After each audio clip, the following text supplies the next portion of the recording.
Hi అండి. Welcome back to my channel Vasumathi kitchen. So, గుప్పెడు గోంగూరతో మనం వారం రోజులు నిలువుండేలా గోంగూర పచ్చడి అయితే ఎలా చేసుకోవాలో చూసేద్దాం.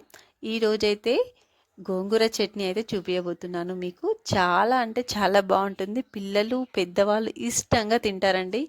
సింపుల్గా చేసుకోవచ్చు. సో, ఇక్కడైతే ఒక గోంగూర కట్ట అంటే చిన్న చిన్నగా ఉన్నాయి 2 కట్టలు. సో, ఒక్కటే అనే కౌంట్ ప్రకారం వస్తుంది నా లెక్కలైతే. సో, అలా ఆకులైతే మనం అన్నీ తెంపేసుకొని గిన్నెలోకైతే తీసేసుకోవాలి. మనము 1కి 2 సార్లు అయితే మంచిగా కొద్దిగా సాల్ట్ వేసి కూడా కడుక్కుంటే చాలా మంచిది. ఎందుకంటే మనకు వారం రోజులు నిలువ ఉండాలి కదా. సో, చేసేది కప్పుడైనా కొద్దిగా చేసుకుంటే చాలా టేస్టీగా ఉంటుందండి. చాలా కాకుండా కొద్దిగా చేసుకొని చూడండి, నిజంగా టేస్టీగా ఉంటుంది. మీరు ఒక్కసారి అయితే ట్రై చేయండి. సో, ఇక్కడైతే సాల్ట్ వేసేసి 1కి 2 సార్లు అయితే వాష్ చేస్తున్నాను. ఈ గోంగూర చేసినప్పుడు అయితే మా పిల్లలైతే ఇష్టంగా తింటారు. నేను చేసేది ఎప్పుడో ఒక్కసారైనా చాలా ఇష్టంగా తింటారండి. సో, ఇక్కడైతే 1కి 2 సార్లు వాష్ చేసి ఒక చిన్న బౌల్లో అయితే గట్టిగా నీళ్లు పిండేసి అయితే నేను తీసేసుకున్నాను. ఇక్కడ కావాల్సిన పదార్థాలు ఎండుమిర్చి, ఆనియన్, వెల్లుల్లి రెబ్బలు, ధనియాలు ఇవన్నీ అయితే కావాల్సినవి తీసేసుకున్నాను. ఇప్పుడు స్టవ్ ఆన్ చేసి ఒక గిన్నె అయితే పెట్టేసుకుందాము. ఒక పావు ఆయిల్ అయితే పోసేసుకొని దాంట్లో కొద్దిగా నూనె వేడెక్కాక జీలకర్ర అలాగే ఎండుమిర్చి అయితే వేసేసుకోవాలి. అలాగే మెంతులు కూడా ఒక చిటికెడైతే అంటే కొన్ని మెంతులు వేసేసుకోవాలి. అలా దోరగా వేగాకైతే మిక్సీలో వేసేసుకోండి. అవైతే మరీ మాడనివ్వకండి. నాది 1, 2 అలా బ్లాక్ అయ్యాయి, అవి తీసేస్తాను. సో, స్టవ్ సిమ్లో పెట్టుకోవడమే బెటరు, ఎందుకంటే తొందరగా వేడెక్కుతుంది కదా. సో, అదే గిన్నెలో నేనైతే గోంగూరనైతే వేసేస్తున్నాను. మనం వాష్ చేసి పెట్టుకున్నాం కదా, గోంగూరనైతే అదే గిన్నెలో అయితే వేసేసాను. సో, అది ఒక 5 నిమిషాలు అయితే ఉడకనిద్దాము. ఈలోపు మనము ఇదైతే మిక్సీ పట్టేసుకుందాము.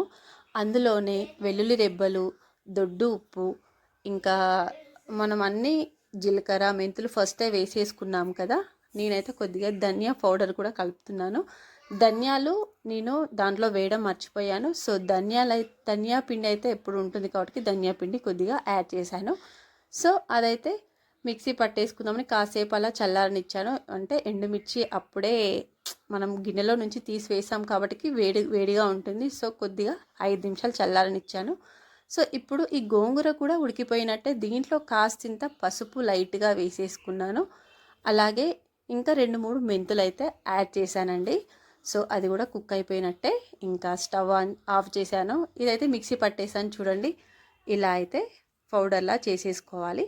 ఇప్పుడు నెక్స్ట్ ప్రాసెస్, గోంగూర అయితే ఉడికిపోయింది కదా, ఈ గోంగూరని ఈ మిక్స్లోకి అయితే షిఫ్ట్ చేసేద్దాం. ఇప్పుడు 2 కలిపి మనమైతే మిక్సీ పట్టేసుకోవడమే.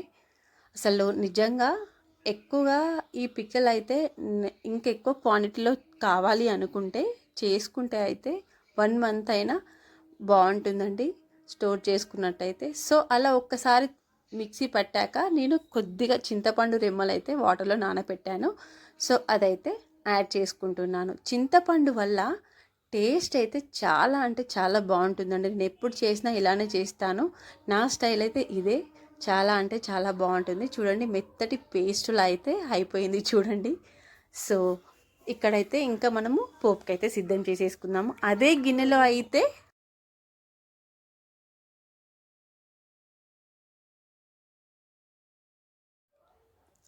ఆయిల్ వేసేసుకొని ఆయిల్ వేడెక్కాక జీలకర్ర, శనగపప్పులు, తీసిన వెల్లుల్లి రెబ్బలు, సాల్ట్, సాల్ట్ మనము అందులో తక్కువ అనిపిస్తే ఇలా ఆయిల్లో వేసేసుకోవచ్చండి. కొద్దిగా చిటికెడైతే వేసేసుకోవచ్చు. సో, దీంట్లో అన్ని పోపు దినుసులు వేసాక కరివేపాకుతో సహా వేసేసాక ఈ గోంగూరనైతే మనం ఇందులో యాడ్ చేసేసుకోవడమే. ఇంకా లాస్ట్లో ఆనియన్స్ ఉంటాయి కదా, అవి అయితే యాడ్ చేసేసుకోండి. వద్దనుకున్న వాళ్ళు స్కిప్ చేసేసేయండి. సో, ఇంకా అసలు గోంగూర పచ్చడి అలా నోట్లో పెట్టుకుంటే నిజంగా అంత బాగుంటుందండి. వేడి వేడి అన్నంలో కాస్తంత ఒక స్పూన్ గోంగూర పచ్చడి వేసేసుకొని నెయ్యి వేసుకోండి, అంతే. అసలు అయితే ఇష్టంగా తింటారు. పిల్లలు కూడా ఇష్టంగా తింటారండి, నిజంగా చెప్తున్నాను. నేనైతే చెప్తున్నాను కదా, మా ఇంట్లో చాలా ఇష్టంగా తింటారు. సో, ఇంకెందుకు ఆలస్యం, మీరు కూడా ఖచ్చితంగా ట్రై చేయండి. గుప్పడి గోంగూరతో వారం రోజులు నిల్వ ఉండేలా పచ్చడి. సో ఇంకెందుకు ఆలస్యం, మీరు కూడా ట్రై చేయండి. Thanks for watching. So please share and subscribe.